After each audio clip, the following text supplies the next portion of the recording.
Ever since Deadpool and Wolverine came out, there just seems to be an abundant flood of Marvel movie news coming out. So first we had Robert Downey Jr. return to the MCU, which is insane.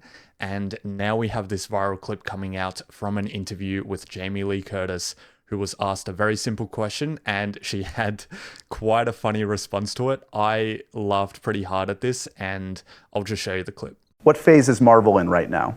Bad. So a very harmless joke told by Jamie Lee Curtis there about what phase the MCU is in at the moment. Her response being that they're in a very bad phase, which is very funny, and clearly everyone in that room laughed and understood that it was a joke, but I think it's also a pretty accurate commentary on things at the moment too. Now, after this interview was published, this clip went viral, of course, because it is extremely funny, but it also went in a really weird direction after the clip went viral. So Jamie Lee Curtis has seemingly released an apology for her comments in that interview, where she states, "My comments about Marvel were stupid and I will do better. I've reached out to Kevin Feige and will no longer play in that mudslinging sandbox of competition we call the internet, nor will I engage in the toilet paper promotion or gameplay that is designed for clicks, not content or conversation." Signed, JLC. And you can also see under this post, she has absolutely blocked everyone from replying to it, which is a really weird move to see her do as well. Probably the weirdest part about this tweet is that Jamie Lee Curtis said that she reached out to Kevin Feige. For what?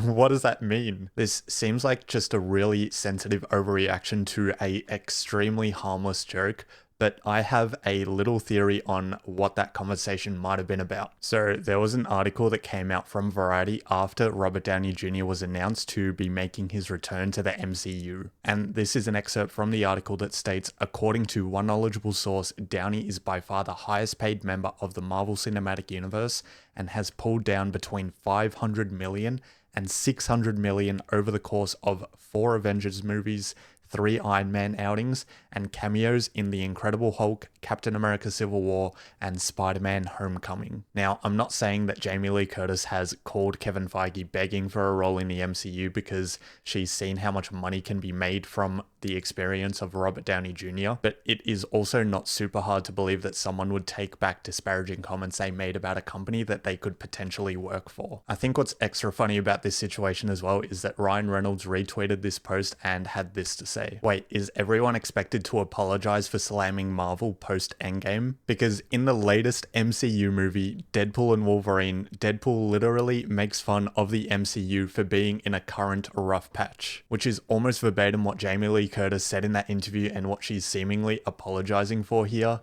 What's even funnier is that Kevin Feige is literally a producer on Deadpool and Wolverine and would have had to sign off on that comment that Deadpool makes about the MCU being in a rough patch. And he has even come out in interviews saying, "I'm so glad that Deadpool is in the MCU to be able to make fun of the MCU." I've always said, who does Deadpool make fun of the most? Ryan Reynolds. Deadpool makes fun of Ryan Reynolds all the time. So I think it's an honor that he now gets to poke fun at us and at Marvel. Honestly, overall, this is a pretty nothing burger situation. Jamie Lee Curtis made a harmless joke at the expense of someone else. She didn't like that. She made a public statement about it, and that's pretty much it. But what I'm more interested in is the MCU actually in a bad phase? So in traditional internet fashion, I wanted to do a tier list for every MCU project post-Endgame and to see if it really is in a bad phase or not. So I'm going to go project for project and make an opinion based on my own personal belief, whether the project is good or bad. Starting off with Shang-Chi, this movie is pretty damn good. I am going to put it straight in good tier. It has some awesome action choreography with some really cool martial arts showcased in the movie. Everyone did an incredible job in terms of acting as well, I think, too, especially the main character. They also brought Ben Kingsley back, who was supposed to be the 10 Rings dude. I forgot his name, but in Iron Man 3, it was found out that he was just an actor playing it, and they poked fun of it in this movie, which is a pretty cool callback. Yeah, I think this movie's great, and I'm very shocked that it hasn't gotten a sequel yet. Anyway, we have She-Hulk next. This is dog shit. Next up, we have WandaVision. I really enjoyed WandaVision up until probably the ending it felt a little bit rushed and kind of came all out of nowhere. It felt really, really slow up until the end, and then they just kind of tried to finish it all in 1 or 2 episodes. But overall, I think it was a pretty good project. Next up, we have What If. What If is maybe my favorite thing out of the whole multiverse saga. It's a really fun show about like scenarios, like made up scenarios of what if this happened or what if that happened, or, you know, what if Peter Quill wasn't picked up by the Ravagers or whatever it is. What would a Avengers Christmas party look like, which is what this poster is referencing. I thought that was a great episode. It also has a really cool animation style. Specifically, it feels very similar to the Archer animation style, which I really like. I love Archer and I love What If, so this goes in good tier. Next up, we have Thor Love and Thunder. This was toilet dog shit. This was really, really bad.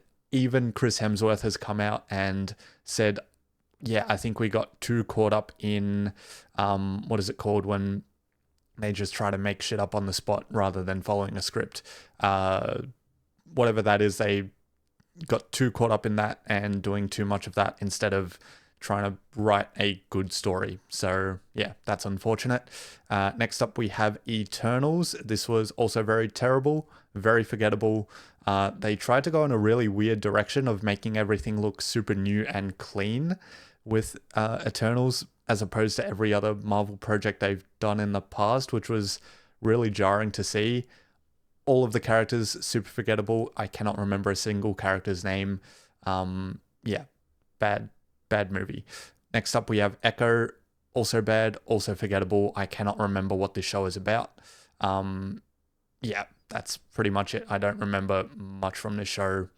If it's not memorable, it's probably not good. Same with Doctor Strange in the Multiverse of Madness. Pretty forgettable movie. There's only one scene actually two scenes that I remember. One of them is the piano fight scene. That was pretty cool. Other than that, there's not much to really like about the movie. I don't remember much from it. There's also the really weird eye that Doctor Strange gets at the end of the movie, which is some of the worst CGI I've ever seen in my life. That goes in bad tier. Next up, Wakanda Forever. This might be a hot take, but honestly, I thought this movie was really fucking boring. I understand that it was really hard for them to make a Black Panther movie after Chadwick Boseman passed away. The title of the movie is literally the name of his character, so obviously it's going to be hard to make a Black Panther movie without Black Panther, but, you know, they tried to pass on the torch and also give him a nice send-off. But I think it fell really flat and it was overall extremely boring. It's one of the only cinema experiences I can remember where I was actually really bored. Yeah. Next up, Ant-Man Quantumania. Bad as well. This is... well, it was supposed to be like the first real multiverse mind-bending movie, I think, after Doctor Strange. It also has Kang in it, which I really like Kang. I really like Jonathan Majors' performance as Kang. It's unfortunate that he is no longer going to be doing that, but I think this movie failed at kind of exploring that multiverse a little bit more and a little bit further. Pretty forgettable movie overall, and MODOK's CGI is dog shit, so that goes in bad tier. Next up, we have Spider-Man No Way Home. This was a really fun movie, I think. It's really hard to not make a fun Spider-Man movie. I think, if nothing else, all of the Spider-Man movies that have ever been made are extremely fun because the character by itself is really enjoyable to watch. This movie also brought back the GOATs, Tobey Maguire and Andrew Garfield. I thought they were really cool in the movie. It leans a little bit onto the nostalgia side of things, but overall, I think they actually told a pretty worthwhile story by itself and not just leaning on nostalgia too heavily. Yeah. Next up, we have... this is The Falcon and the Winter Soldier. Overall, I think this was actually a good show. Pretty grounded in reality, I thought, as opposed to a lot of what the MCU does mostly. I think it follows a lot of what Captain America, the Winter Soldier, and that kind of theme and vibe for this show. It follows that along pretty well. And I mean, I don't think you can watch a TV show or movie with Sebastian Stan and Anthony Mackie and hate it, because they are pretty charismatic actors and really enjoyable to watch. So yeah. Guardians of the Galaxy Volume 3. This is amazing. I had a conversation with a mate the other day. I cannot remember how we got on the topic, but he said that Guardians 3 was better than Guardians 1. And I was like, no way. There's no way Guardians 3 was better than Guardians 1. So last night I decided to rewatch it, and I was pretty shocked. I think after I watched the movie in cinemas, I was very critical on it. But after rewatching it last night, I was surprised. I liked it a lot more than I remember, and I do think it is better than Guardians 1, and it is a really good MCU project.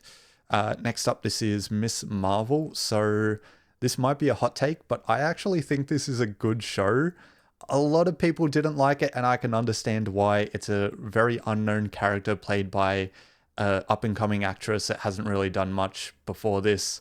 It's a mostly catered to kids kind of show. It's not really for everyone. I can understand that. I think some of the action was cool. I think her powers are awesome. It does the whole high school superhero storyline, very similar to Spider-Man, pretty well. Overall, I really liked it. I think it gets a lot more hate than it deserves. I think it's a genuinely good show. Next up, we have Secret Invasion. I remember this show starting out pretty good, and then somewhere in the middle it kind of gets bad. I feel like I remember counting how many shows I thought were good or bad, and it ended up having more bad episodes than good episodes. And the ending is really weird as well, and the whole what is it, like Kevin 11 sort of character at the end with all these powers and like an arm that's different to this arm, and a power, like different powers, whatever that was really jarring. I think overall this was a pretty massive letdown. Yeah, this is going to go in bad tier for me. Next up, we have the Guardians of the Galaxy Christmas Special. I don't remember much of this movie, one shot episode show, whatever it was. It's pretty forgettable. It's a bit of a letdown compared to everything else the Guardians series has done for the MCU. Yeah, it's not something I'd probably rewatch, and I think overall it goes in bad tier. The Marvels, yes, that's dog shit. Hawkeye, that is a pretty good show, I thought. Jeremy Renner was pretty awesome in it, and I cannot remember the girl's name that's in the show as well. And I can't remember what her character is called, but I think those two actors had really good chemistry overall. And I thought the show was very fun. So yeah, Hawkeye I would put in the good tier. Next up, Deadpool and Wolverine. Personally, I think this movie lent way too heavily on cameos and nostalgia, and it just felt like it lacked a story and just wanted to show the audience everything that they love from the past, which was annoying. But it is a great, it's a really good movie, to say the least. I think it leans too heavily on nostalgia and cameos and just feels like a highlight reel sometimes, but it was a really enjoyable experience, so I will put it in good tier. Loki. So this is probably the best or second best MCU show after What If. I mean, Tom Hiddleston does an incredible job as the character of Loki, and I'm really glad he got this project to explore that character a little bit more. I think season 2 was a little bit not as good as season 1. Maybe it started off a little bit slow and then got better at it as it went along, but yeah, season 1 was great. Actually, the ending for season 2 was phenomenal. So yeah, this definitely goes in good tier. Werewolf by Night, actually a pretty surprising a surprisingly good project, I thought. It was really cool that it was mostly shot in black and white, and then I think towards the end it goes into color. Pretty cool actor that played the main dude. You get to see, I think it's Swamp Thing. Now I'm not sure if that's a DC thing or not. There is a character at the end that's like a swamp. Am I making that up? I don't know. I can't remember, but I remember liking this movie. Yeah. Next up, we have Moon Knight. This was very forgettable. I remember it feeling really oddly edited together. Like, it felt very jarring and it cut really weirdly between action fight scenes. Yeah, and it was very forgettable. And I think the character of Moon Knight's cool, but I don't think they really did it justice except for the suit. Yeah. I'm going to put it in bad tier. And then the I Am Groot show. Now, this show isn't really a show. It just kind of feels like those Disney Pixar shorts that happen in cinemas before the movie plays. Like if you remember the Car one or the Cars movie that had the short play before it, where it has these two buskers and they're fighting over this kid wanting to give one of them a coin. It kind of felt like that for however many episodes it was. Not really something worth watching. Probably something they should have done before these movies play. I thought that would have been cool, but as a standalone thing, pretty bad. So that is it. That is all 23 Marvel MCU projects that have come out since Endgame. And yeah, the MCU is most definitely in a bad state at the moment. They are in a bad phase, quote Jamie Lee Curtis. It is pretty overwhelmingly bad as well. I think if, even if I put like one of these things from the bottom into good tier, it is still mostly bad since Endgame, which is a real shame. Yeah, this really sucks to see. It's also really weird that most MCU projects since Endgame have been TV shows, which is like, why would you do that when the movies clearly do so well? But I can understand they want to pump out a little bit more content and get people to keep subscribed to Disney Plus. But yeah, that aside, overwhelmingly bad on the MCU multiverse saga front, which is a shame. But yeah, that's just my thoughts on it. I made this tier list on Tier Maker so you can give it a go yourself and decide for yourself whether the MCU phase, whatever we're in, phase 5, I think, is bad or not. But I mostly think it is. So yeah.